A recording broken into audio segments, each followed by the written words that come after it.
So somehow the higher-ups at Dig In DFW decided this would be entitled the Water Program. Not sure why that happened, but well, we'll just go with it.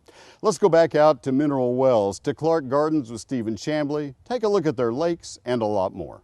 Hi, this is Stephen Chambly, your roving reporter. Got a great treat for you today. We're at Clark Gardens.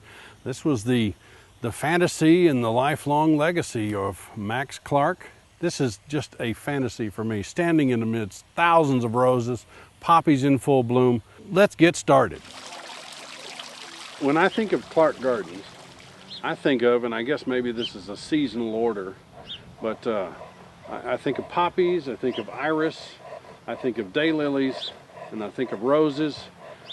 What else should people think of when they think of Clark Gardens?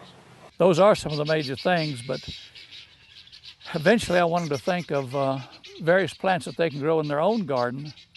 I would like for it to become a teaching garden. In other words, teach people in North Texas what can be grown and still not have to have a xeriscape garden, you know, cactus and rock.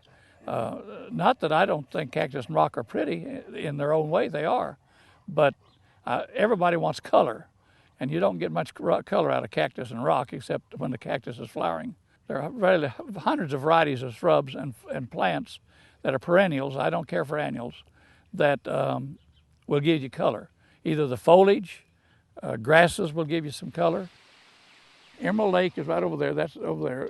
It's so named because after we built it, I didn't know what to call it, and I come out here one Sunday morning in the flat calm, and that was the most beautiful blue-green water.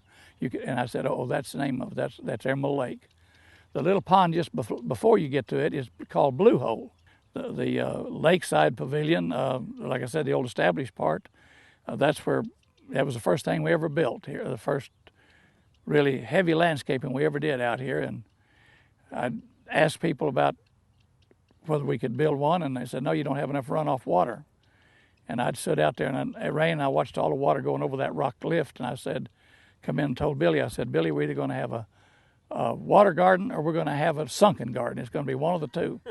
And the next week I brought bulldozers in here and started building it, and it's been changed a lot, but Billy and I have gotten an enormous amount of fun out of that garden.